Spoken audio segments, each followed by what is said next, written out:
اللهم صل على محمد وعلى آل محمد كما صليت على إبراهيم وعلى آل إبراهيم إنك حميد مجيد. أعوذ بالله من الشيطان الرجيم. بسم الله الرحمن الرحيم. رب اشرح لي صدري ويسر لي أمري واحلل عقدة من لساني يفقهوا قولي. آج کی پیاری بات پیارے نبی صلی اللہ علیہ وسلم کے ایک پیارے دوست ہیں حضرت جابر. وہ فرماتے ہیں جب یہ آیت اتری تو بادل مشرق سے چھٹ گئے، ہوائیں ساکن ہو گئیں، سمندر ٹھہر گیا اور جانوروں نے کان لگا لیے، یعنی غور سے سنے. شیاطین پر آسمانوں سے آگ کے شعلے برسے اور اللہ رب العالمین نے اپنی عزت و جلال کی قسم کھا کر فرمایا جس چیز پر میرا نام لیا جائے گا اس میں ضرور برکت ہوگی. یعنی جس چیز پر بسم اللہ الرحمن الرحیم پڑھی جائے گی اللہ تعالیٰ اس میں برکت عطا فرما دیں گے. بسم اللہ الرحمن الرحیم، اس کا ترجمہ تو آپ سب کو آتا ہے نا، چلے ایک دفعہ دہرا لیتے ہیں. اللہ کے نام سے جو بہت مہربان اور بہت زیادہ رحم کرنے والا ہے. بسم اللہ الرحمن الرحیم کو تسمیہ بھی کہتے ہیں. آپ کو پتہ ہے نا اس بات کا؟ اچھا تو دیکھیں سامنے اسکرین پہ دیکھیں بسم اللہ الرحمن الرحیم، اس پہ غور کریں ذرا، اس کے اندر 19 حروف ہیں. اب ہم ایک اور بات پہ غور کرتے ہیں. تسمیہ میں اللہ تعالیٰ کے کتنے نام ہیں دیکھیں تو ذرا. بسم اللہ، اللہ کے نام سے، یعنی پہلا اللہ تعالیٰ کا نام اسماء الحسنہ میں سے پہلا اسم یا پہلا نام جو بسم اللہ الرحمن الرحیم کے اندر ہے وہ ہے اللہ. یہ اللہ تعالیٰ کا ذاتی نام ہے، یہ اس کی پہچان ہے. جیسے میرا ایک نام ہے، آپ کا ایک نام ہے، یہ نام ہماری پہچان ہے. اسی طرح اللہ تعالیٰ کا وہ نام ہے جو اس کی پہچان ہے. اللہ کا یہ نام کس قدر خوبصورت ہے. یہ وہ نام ہے جب ہم اسے لیتے ہیں تو اس سے ہمارا دل خوشی سے بھر جاتا ہے.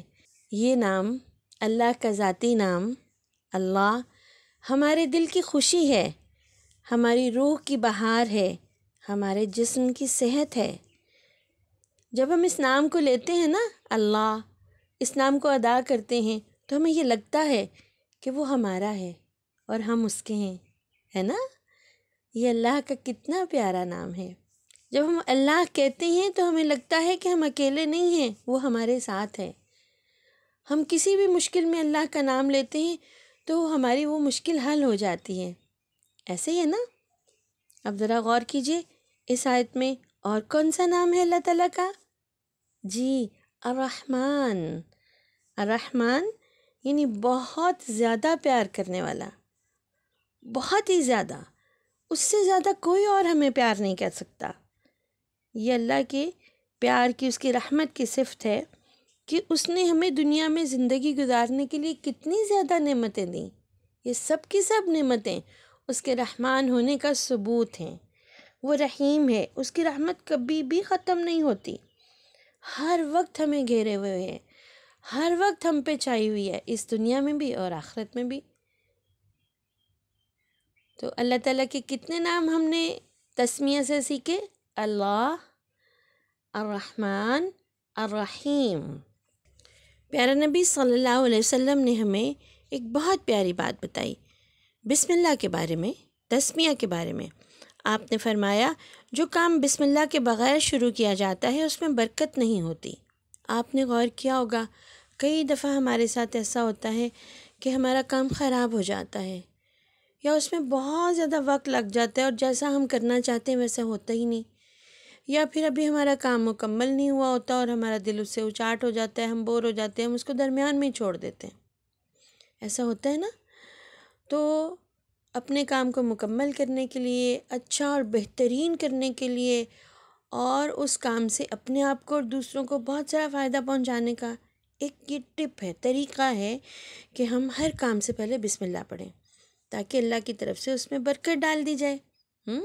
اب یہ دیکھیں نا، برکت کسے کہتے ہیں؟ کسی چیز کے فائدے میں اضافہ ہو جائے نا تو ہم اسے برکت کہتے ہیں۔ جیسے بسم اللہ پڑھ کے ہم کوئی چیز کھانے بیٹھے ہیں، چیز تھوڑی سی ہے لیکن اس کھانے سے ہمارا پیٹ بھر جائے، ہمیں لگے ہی نہ کہ وہ تھوڑی ہو، یا ایک فرد کھانا کھانے کے لیے بیٹھا ہے، دوسرا اس کے ساتھ آ کے بیٹھ جائے، وہ دونوں شیئر کر لیں تو وہ کھانا اللہ تعالیٰ کہتے ہیں دونوں کے لیے کافی ہو جائے گا، اس میں برکت ہو جائے گی۔ ہمارے پاس تھوڑے سے پیسے ہیں، ہم نے ان کو خرچ کرنے سے پہلے اللہ کا نام لیا اور وہ پیسے ہماری بہت ساری ضروریات کے لیے کافی ہو گئے۔ ایسے وقت تھوڑا رہ گیا اور کام اتنا سارا کرنے والا ہے، پھر کیا کریں گے؟ بسم اللہ پڑھ کے کریں گے تو تھوڑے سے وقت میں انشاءاللہ کام زیادہ ہو جائے گا۔ حضرت عائشہ رضی اللہ تعالی عنہ بتاتی ہیں کہ ایک دفعہ پیارے نبی صلی اللہ علیہ وسلم اپنے 6 صحابہ کے ساتھ بیٹھے کھانا کھا رہے تھے، اتنے میں ایک دیہاتی آیا اور وہ بھی ساتھ بیٹھ کے کھانا کھانے لگا۔ اس نے 2 لقموں میں سارا کھانا ختم کر لیا۔ پیارے نبی صلی اللہ علیہ وسلم نے فرمایا اگر یہ بسم اللہ پڑھتا تو یہ کھانا تم سب کے لیے پورا ہو جاتا۔ اسی طرح ایک اور واقعہ ہے، حضرت جابر بتاتے ہیں کہ غزوہ احد میں حضرت طلحہ رضی اللہ تعالی عنہ کی انگلی کٹ گئی اور ان کے منہ سے نکلا تو پیارے نبی نے فرمایا اگر آپ اس وقت سی کرنے کی بجائے بسم اللہ پڑھتے تو فرشتے آپ کو اٹھا لیتے، آپ کی تکلیف دور ہو جاتی۔ پیارے نبی صلی اللہ علیہ وسلم نے ہمیں ہر کام سے پہلے بسم اللہ پڑھنا سکھائی۔ بسم اللہ پڑھنے سے اللہ تعالیٰ خوش ہوتے ہیں۔ ہم بسم اللہ کیوں پڑھیں بھلا؟ پیارے نبی کی سنت ہے نا، بسم اللہ پڑھنے سے اللہ تعالیٰ کام آسان کر دیتے ہیں، بسم اللہ پڑھنے سے اللہ تعالیٰ کی مدد اور کام میں برکت ہوتی ہے۔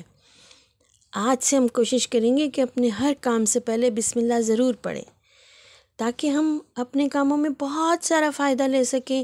بہت ساری ایسی چیزیں جو ہم سے ہوتی ہی نہیں، ہم بسم اللہ پڑھیں گے نا تو انشاءاللہ وہ ہو جائیں گی، یا مکمل نہیں ہو اللہ تعالیٰ اسے مکمل کر دیں گے۔ یا ایسا بھی ہوتا ہے کہ کچھ اچھے کام کرنے کے لیے ہمارا دل آمادہ نہیں ہوتا، جب ہم بسم اللہ پڑھتے ہیں نا تو ایسا ہو جاتا ہے۔ دیکھیں ذرا کہاں کب بسم اللہ پڑھی کی جا سکتی ہے۔ پیارے نبی صلی اللہ علیہ وسلم نے ہمیں سکھایا کہ وضو کرنے سے پہلے بسم اللہ پڑھنی چاہیے، جو شخص وضو سے پہلے بسم اللہ نہیں پڑھتا اس کا وضو نہیں ہوتا۔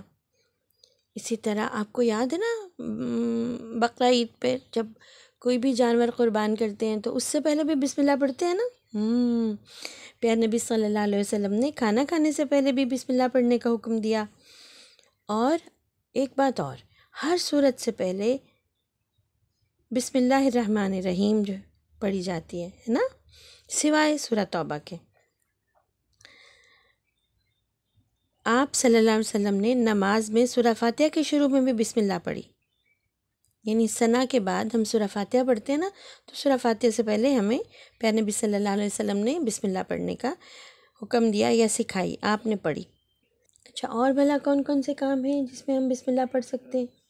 چوٹ لگنے پہ پڑھ سکتے ہیں نا، جیسے حضرت طلحہ کو پیارے نبی نے سکھایا پانی پینے سے پہلے، اور سواری پہ بیٹھنے سے پہلے۔ آپ کو یاد ہوگا نا جب حضرت نوح علیہ السلام نے کشتی بنائی تھی تو اس پہ بیٹھنے سے پہلے اللہ تعالیٰ نے انہیں یہ تعلیم دی تھی، انہیں سکھایا تھا کہ پڑھو بسم اللہ مجریہا و مرساہا، ہے نا، یہ والی دعا پڑھنی سکھائی۔ تو اس دعا کا آغاز بھی بسم اللہ سے ہوتا ہے۔ تو جب بھی اپنا سائیکل چلائیں، بائک پہ بیٹھے کوئی بڑا، تو آپ بابا کے ساتھ بیٹھیں، ابو کے ساتھ بیٹھیں، دادا کے ساتھ بیٹھیں، چچا کے ساتھ بیٹھیں، تو جلدی سے بسم اللہ پڑھ لینی ہے، انہیں بھی یاد آ جائے گا، وہ بھی پڑھتے ہیں، آپ بھی پڑھ لیں، ٹھیک ہے۔ اچھا، تو اور بھلا کیا، پیارے نبی صلی اللہ علیہ وسلم جب خط لکھتے تھے نا تو اس سے بھی پہلے خط کے اوپر بسم اللہ لکھتے تھے۔ جب ملکہ سبا کو پیارے نبی صلی اللہ علیہ وسلم کا خط ملا تو انہوں نے جب خط پڑھ کے اپنے درباریوں کو سنایا تو بتایا کہ اس خط کو بسم اللہ سے شروع کیا گیا ہے۔ تو ہم بھی سب لوگ جب بھی کوئی چیز لکھیں گے، لکھنے سے پہلے ضرور بسم اللہ پڑھیں گے، ہے نا، سبق پڑھنے سے پہلے بسم اللہ پڑھیں گے۔ تو پھر آج طے ہوا، ہر کام کرنے سے پہلے انشاءاللہ ہم بسم اللہ پڑھیں گے تاکہ ہماری زندگی میں آسانی آئے، خوشی آئے، ہم مشکل سے بچ جائیں، ہم تکلیف سے بچ جائیں۔ ہاں، اور ایک بات یہ بھی تو یاد آئی نا، ہم بعض اوقات ڈر جاتے ہیں، چھوٹے بھی ڈرتے ہیں، بڑے بھی ڈرتے ہیں بھائی۔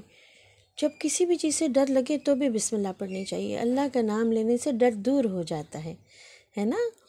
تو ہر کام سے پہلے بسم اللہ پڑھیں گے نا پھر؟ تو ایک مزے کی بات تو بتائیں ذرا، تو کیا پھر لڑائی کرنے سے پہلے بھی پڑھیں گے؟ ضرور بتائیے گا۔ اچھا، اب ہم بات کرتے ہیں کچھ پروجیکٹس کی۔ آپ نے یہ ویڈیو آپ کو واٹس ایپ گروپ میں بھی مل جائے گی، ٹھیک ہے؟ تو تسمیہ کی ویڈیو ایک اور ساتھ واٹس ایپ گروپ میں آپ کے پاس آئے گی، جس میں تجوید سے پڑھنے کی مشق کروائی گئی ہے۔ آپ نے اسے سننا ہے اور اس کے مطابق بسم اللہ الرحمن الرحیم کو خوبصورت طریقے سے تجوید کے ساتھ پڑھنے کی مشق کرنی ہے۔ اور جب آپ کی مشق اچھی طرح ہو جائے تو پھر آپ نے اس کو ریکارڈ کر کے سنانا ہے اپنے واٹس ایپ گروپ میں، ٹھیک ہے؟ اس کے علاوہ واٹس ایپ گروپ میں آپ کے لیے کوئز ہوگا، ہر گروپ میں الگ سے، تاکہ چھوٹے بچوں کا چھوٹا سا کوئز ہے، بڑوں کا تھوڑا سا اس سے فرق ہے۔ پھر ہم سب ایک فہرست بنائیں گے، چھوٹے بچے جو لکھ نہیں سکتے وہ امی جان کے ساتھ مل کے بنائیں گے کہ آج سارا دن کس کس کام سے پہلے بسم اللہ پڑھی اور اس کا کیا فائدہ ہوا۔ آپ ویسے اس کو وائس میسیج میں بھی بتا سکتے ہیں، ٹھیک ہے نا؟ اور بسم اللہ کو خوبصورت طریقے سے لکھنے کو ہم خطاطی کہتے ہیں۔ کسی بھی آیت کو، کسی بھی نام کو، کسی بھی لفظ کو یا جملے کو خوبصورت انداز میں لکھنے کو خطاطی کہا جاتا ہے۔ تو بسم اللہ کی خطاطی کریں گے، جو جتنی کوشش ہم سے ہو سکے۔ چھوٹے بچوں کے لیے ایک ورک شیٹ موجود ہے، وہ اس میں کلر کر سکتے ہیں، اس جیسا لکھنے کی کوشش کر سکتے ہیں۔ بڑے خود سے کوشش کر لیں، اللہ کا نام دل سے لکھنے سے، محبت سے لکھنے سے انسان کا دل خوش ہوتا ہے، اس کی زندگی میں بہت سے فائدے آتے ہیں۔ اور ایک بنائیں گے ہم بک مارک، جس کو ہم اپنی کتاب میں رکھ سکیں، جہاں ہمارا سبق ہو، قرآن کا سبق ہے، اپنی کسی کورس کی کتاب کا سبق ہے، بسم اللہ کا بک مارک بنائیں گے تاکہ جب ہم اپنا سبق پڑھنے کے لیے کتاب کھولیں تو ہمیں یاد آ جائے کہ ہم نے بسم اللہ پڑھنی ہے، ٹھیک ہے نا؟ تو مل کے کریں گے انشاءاللہ، اور دل سے کریں گے، اور بسم اللہ کو اپنی زندگی میں شامل کریں گے انشاءاللہ انشاءاللہ۔